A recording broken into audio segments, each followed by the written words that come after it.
A successful boss with an unshakable belief: work hard, and you'll get what you deserve. He paid his employees fairly, expected them to put in the effort, and never questioned what happened after they clocked out, until one night, he did. A hard-working employee lingered late, just to receive a takeout container tucked away like a secret. But when he unknowingly followed her home that night, what he saw shattered everything he thought he knew about work, success, and the cost of survival. And for the first time in his life, he wasn't sure if hard work was enough. Charles Roy had built his empire from nothing. He didn't inherit wealth, didn't have a safety net, didn't rely on handouts, only hard work, sleepless nights, and an unshakable belief that discipline was the foundation of success. Roy Compounds was his brainchild, and over the years, it had transformed into a formidable name in the industry, with fleets running across the country. People respected him, feared him, even. He was known as a man who never missed a deadline, who pushed his employees hard but paid them well. If you worked at Roy Compounds, you worked to win. That was the rule. That was the only way. But even a man like Charles, with all his convictions, had blind spots. That night, as he sat in his glass-walled office reviewing the quarter's performance metrics, something outside caught his eye. The building had mostly emptied by now, only the cleaning crew remained, making their rounds. Yet, in the dim glow of the break room down the hall, a figure lingered. Ellen Mercer. He knew her, though not personally. She was one of those employees who never made noise, never slacked off, never needed a second reminder. If there was overtime available, she took it. If shifts needed coverage, she was there. The kind of worker every employer wanted. The kind who didn't ask for favors. Which was why what he saw next didn't sit right with him. Ellen stood near the food counter, her posture uncertain, shifting her weight from one foot to the other as if debating whether she should even be there. The cafeteria had closed hours ago, yet she approached the cook, a man Charles barely knew but recognized from the few times he'd grabbed a late-night coffee. Their conversation was brief, hushed, too quiet for Charles to hear. But the way the cook's brows knitted together, the way he hesitated before finally reaching under the counter for a takeout container told Charles all he needed to know. Ellen's shoulders dropped in what looked like relief as she murmured a quick thank you, stuffing the container into her oversized tote bag. Then she glanced around, checking to see if anyone had noticed. Satisfied that she was unseen, she turned, walking briskly toward the exit, head down, pace hurried but deliberate. Charles leaned back in his chair, fingers tented in front of him, staring at the now empty cafeteria. He wasn't the type of boss who meddled in his employees' personal lives. That wasn't how he ran things. You worked hard, you got paid. Simple. Fair. But Ellen worked more than most. She pulled double shifts, sometimes even triple. If anyone should have been able to afford a meal, it was her. So why did she have to ask for one? The thought gnawed at him, unsettling in a way he couldn't explain. Maybe it was nothing. Maybe she just forgot her wallet. Maybe she was saving money for something bigger. Maybe it wasn't his problem. Yet, as he turned back to his reports, the numbers on the screen blurred, meaningless. The only thing his mind fixated on was that single image, Ellen stuffing a takeout container into her bag like it was something she wasn't supposed to have. And what if there was more to it? Charles wasn't an impulsive man. He didn't make decisions based on fleeting emotions. But as he stood, rolling his sleeves up, his feet moved before his logic could stop them. By the time he stepped outside, the night air was cool, crisp, biting against his skin. Ellen was already in the distance, walking toward the nearest bus stop. No car keys. No waiting ride. Just her and the weight on her back. Charles hesitated. This was crossing a line. And yet, when the next bus arrived and Ellen stepped on, he found himself doing the same. The bus rattled forward, its dim overhead lights flickering every few seconds, casting brief flashes of harsh white across the rows of mostly empty seats. Charles sat toward the back, far enough to avoid drawing attention, but close enough to watch. Ellen had taken a seat near the middle, her posture slouched, her head resting against the cold window. She looked exhausted. Not the kind of tired that sleep could fix, but the kind that settled deep in the bones. The kind that came from carrying too much for too long. The city passed in a blur outside, the neon glow of gas stations, the warm-lit windows of late-night diners, the endless stream of headlights stretching down the highway. But as the bus pushed farther from the business district, the landscape began to change. The buildings grew smaller, older. The streets darkened. The sidewalks, cracked and uneven. The storefronts, replaced with boarded-up windows and chain-link fences. Charles realized, then, that he had never been to this part of Atlanta. Not really. It existed in the same city, on the same maps, but it was a different world. Ellen barely moved. She didn't check her phone. She didn't fidget. She just stared out the window with the kind of quiet acceptance that made something uneasy stir inside him. How many nights had she done this? How many times had she ridden this same bus, taken this same route home after working shifts that should have been impossible?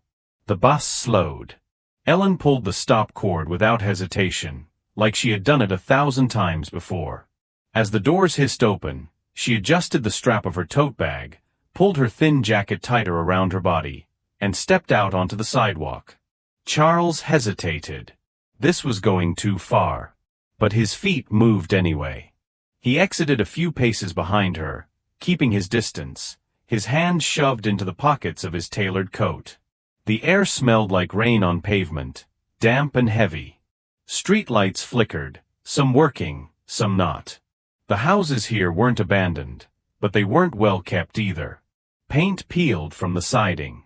Mailboxes lin.dangles. The kind of place where people didn't expect much. Where survival came before comfort. Ellen walked with purpose, even in exhaustion. She turned a corner, past a row of rusted railings and dimly lit porches, until she reached a small apartment complex, one that had clearly seen better days. She climbed the stairs to the second floor, pulled out her keys, and pushed open the door. Charles slowed his steps, stopping just before the building. Through the thin, yellowed curtains, he saw it. The apartment was bare. Not the kind of bare where someone had just moved in, but the kind where someone had been living with nothing for a long time. No couch. No dining table. No signs of comfort. Just a single mattress on the floor. A few blankets. A plastic crate with neatly folded clothes stacked on top. And then, 2 small heads peeked out from the side of the mattress. Charles's stomach tightened. Ellen knelt beside them, her movements slow but careful, her exhaustion pushed aside the moment she saw their faces. She set the takeout container on the floor, opening it with deliberate gentleness, like it was something fragile. The kids, a boy and a girl, no older than 5 or 6, scooted forward immediately, eyes wide, movements quick. Not the casual reach of kids grabbing a snack, but the urgent kind of hunger, the kind that came from waiting too long. She split the meal between them, making sure each got an equal share. But she didn't eat.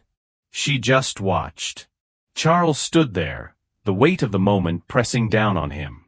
He had spent years building a business, pushing employees to work harder, faster, longer. But had he ever really looked at them?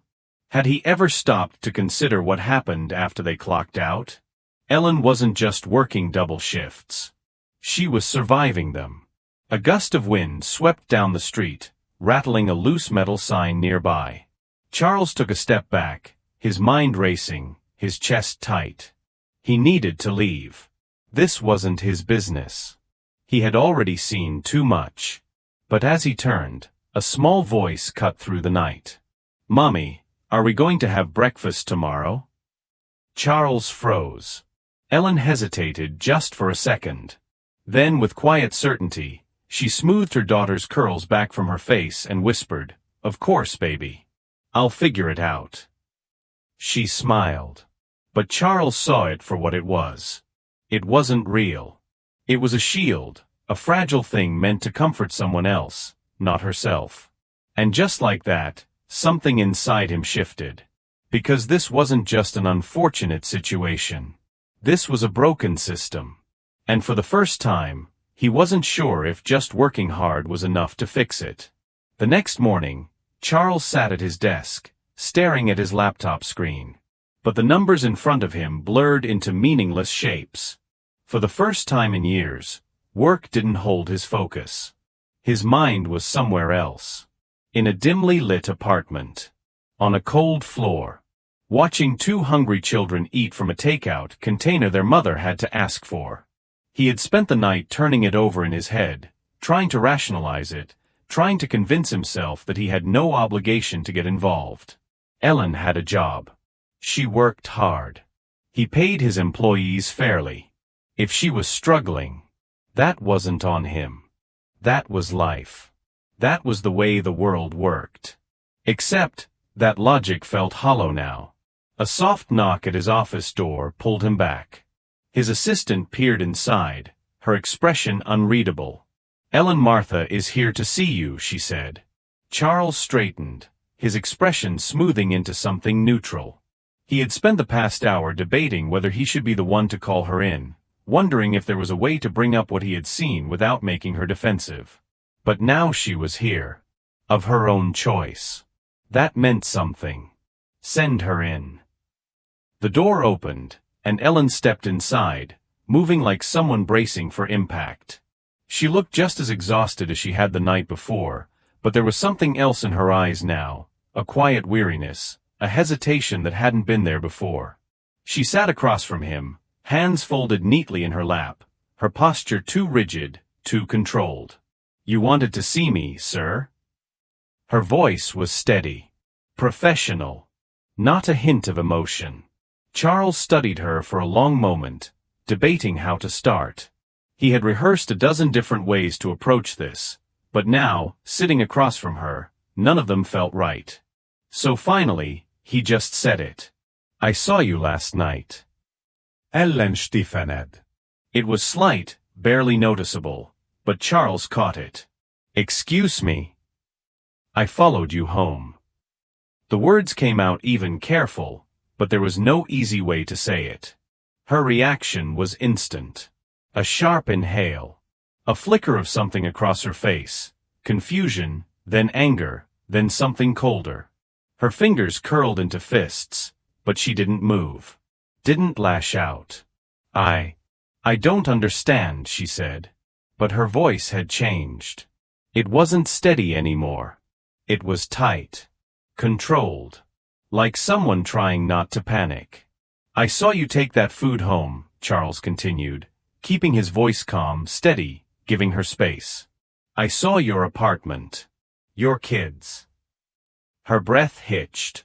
And just like that, the wall came up. Her expression shuttered.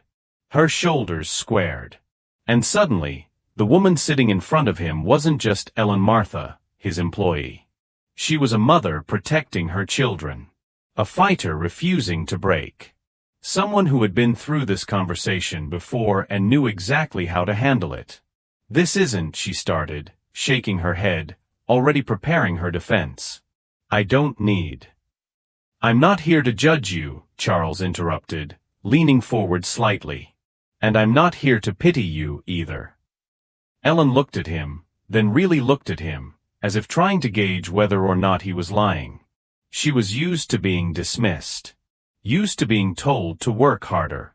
Used to people looking at her and seeing a problem instead of a person. "I'm here because I should have seen it sooner," Charles said. "And I want to fix it." Ellen swallowed hard, blinking rapidly, like she was trying to keep herself from showing too much. "You don't have to do this," she whispered. "Yes, I do," Charles said firmly. Silence settled between them, thick and heavy. For the first time, she didn't have an answer. Charles reached into his desk drawer, pulled out a thick envelope, and slid it across the desk toward her. Ellen's eyes flicked to it, but she didn't move.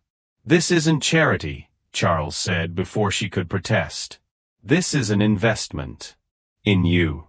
In the people who make this company run." She still didn't reach for it. "I want to raise wages," he continued. "Provide better hours. Child care support. Emergency assistance. His voice was steady, but there was urgency in it now, something raw, something real. I need your help to do it the right way. To make sure no one else has to go home the way you did last night. Ellen's lips parted, but no words came out. Her fingers hovered over the envelope, then drew back as if burned. Why? She finally asked. It wasn't accusing. It wasn't doubtful. It was just tired. Charles exhaled. Because I built this company, he said. And I let people fall through the cracks. I refuse to let that happen again. Ellen stared at him for a long moment. Then slowly she reached forward, her fingers grazing the envelope before gripping it tightly. Tears welled in her eyes, but she blinked them back. She wasn't used to accepting help. She wasn't used to anyone even offering it. Charles met her gaze, his own unwavering. You don't have to do this alone anymore. Ellen swallowed hard. Then, finally, she nodded. A moment later, she stood, shoulders squaring as she held the envelope to her chest. And for the first time in a long time, she allowed herself to hope. Charles watched her walk out, something solid and unshakable settling deep in his bones. This wasn't just about fixing a company. This was about changing lives. And he was just getting started. The door clicked shut behind Ellen, leaving Charles alone in the silence of his office. He exhaled slow and steady, his hands pressed flat against the desk as he stared at the space where she had just been. Something inside him felt different. Something heavy. Something permanent. There was no going back from this. The realization sat deep in his chest, heavier than he expected. He had spent years believing that hard work was the answer to everything, that success was a simple equation. Effort in. Results out. But last night had cracked that belief wide open. Ellen had done everything right. She worked more than most.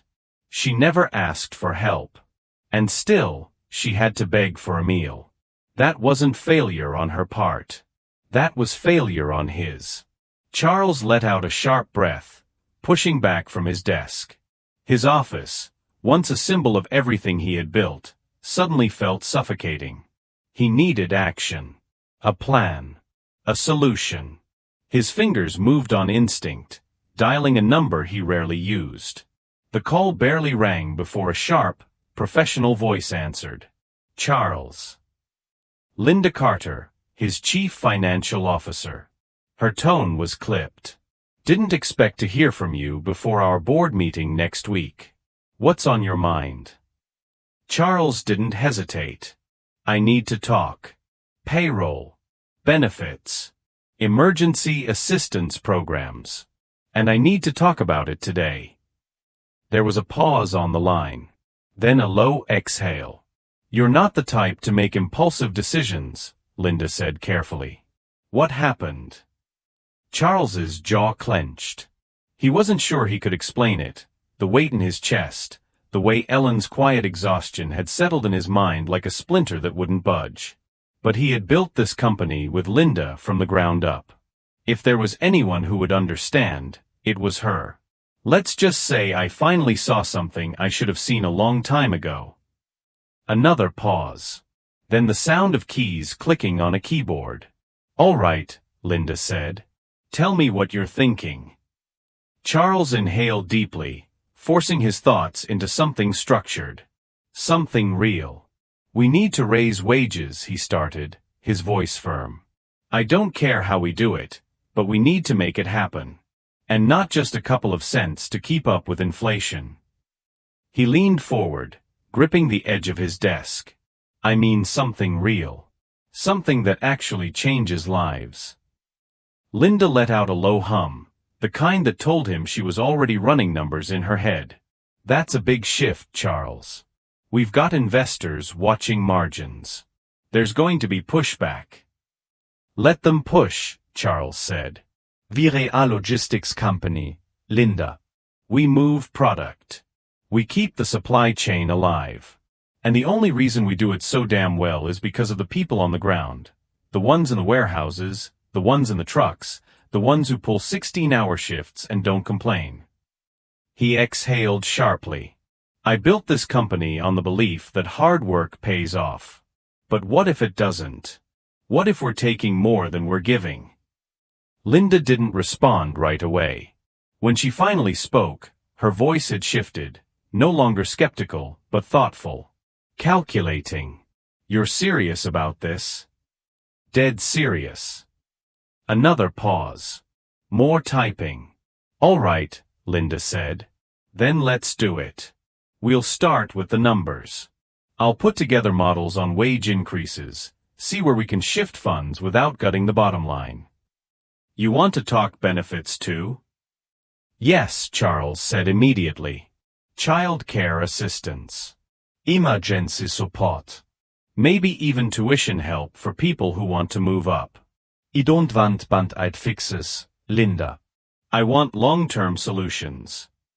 Linda let out a quiet laugh, not mocking, but surprised. Maybe even impressed. Well, damn. Looks like somebody had a wake-up call. Charles rubbed a hand over his jaw, exhaling through his nose. Yeah. Something like that. All right, Linda said. Give me a few hours.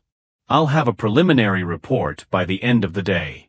But Charles, if we do this, you know it's going to be a fight, right? The board, the investors, even some of the managers, they're not all going to be on your side. Charles's grip tightened around his phone. He thought of Ellen, sitting in his office, her hands clenched in her lap, her voice barely above a whisper when she said, "You don't have to do this." Then we fight, Charles said. Linda chuckled. Damn right we do. I'll call you when I have numbers. The line went dead. Charles exhaled, leaning back in his chair. But for the first time in a long time, the weight in his chest didn't feel like pressure. It felt like purpose. This wasn't just about business anymore. This was about doing the right thing. And for the first time in his career, Charles Roy was about to bet everything on the people who made his company what it was. The boardroom was silent. The kind of silence that felt sharp-edged with tension, thick with unspoken resistance. Charles sat at the head of the long glass table, his fingers steepled in front of him, eyes steady as he took in the faces around him. Men in pressed suits, women in sharp blazers. People who had spent years analyzing numbers, but had never once set foot in a warehouse. Never clocked in for a back-to-back shift. Never had to choose between rent and food. Linda sat beside him, her expression unreadable. But Charles knew her well enough to sense the calculation running behind her eyes. She had come prepared. She always did. Reports printed. Spreadsheets color-coded. Projektionsmappet out. Every possible argument against what they were about to do had already been dissected and countered. But that didn't mean the fight would be easy. Across the table, Daniel Grant, one of their longest-standing investors, cleared his throat, leaning back in his chair like a man who had already decided he didn't like what he was about to hear. Charles, let me make sure I understand this correctly. You're proposing an across-the-board wage increase, more benefits, a fund for emergency assistance, and you want us to approve this. Why? Charles exhaled through his nose. Because it's the right thing to do. A bit of silence. Then, a scoff from someone on the right. Come on, Charles, Daniel said, shaking his head. We don't run a charity. We run a business. Our employees are already paid competitively for this industry. If we start handing out raises like candy, where does it end? And what do you think the shareholders are going to say when our profit margins take a hit? Charles's jaw tightened. He could feel the weight of the room pressing down on him, the skepticism so thick it was almost tangible. But he had prepared for this. He had spent the past week poring over numbers, sitting in long meetings with Linda, running through every possible rebuttal. This wasn't just emotion. This was logic. This was strategy. This was the future. We run a logistics company, Charles said, his voice even but firm. We don't make products. We don't develop new technology. We move things. And the only reason we do it better than anyone else is because of the people on the ground. The ones loading the trucks, driving through the night, pulling extra shifts just to keep this business running. They're not numbers on a spreadsheet. They're people. And right now, they're being left behind. Linda slid a report across the table. We've run the numbers, she said. Yes, this plan will cost us up front. But turnover rates? Those are killing us faster than any wage increase ever could. The time and money we spend constantly hiring, constantly training, it's bleeding this company dry. Retention is the key to growth. And if we invest in our employees now, they'll invest in us long term. Another board member, a woman in her 60s with silver hair pulled into a tight bun, frowned at the report but didn't dismiss it outright. You're telling us this is about sustainability? It's about survival, Charles said. You think competition is bad now? Give it a few years. If we don't build loyalty now, we're done. We can either be the company people want to work for, or we can be the company people leave the second a better offer comes along. The room fell into another uncomfortable silence. Charles could see the gears turning, could see some of them already doing the mental math, weighing risk versus reward. Some of them would never be convinced. But some were listening. Daniel folded his arms, his lips pressed into a thin line. And what if this doesn't work? What if all we do is lose money? Charles leaned forward, holding his gaze, unshaken. Then I take the loss personally. That got their attention. Linda's head snapped toward him, but she didn't say anything, not yet. The rest of the board, however, murmured in low, surprised tones. Daniel narrowed his eyes. You're saying you'll cut your own salary? If that's what it takes, Charles said. And he meant it. Every word. I built this company. If we fail, I take responsibility. But I'm telling you, we won't. Because I believe in this. I believe in them.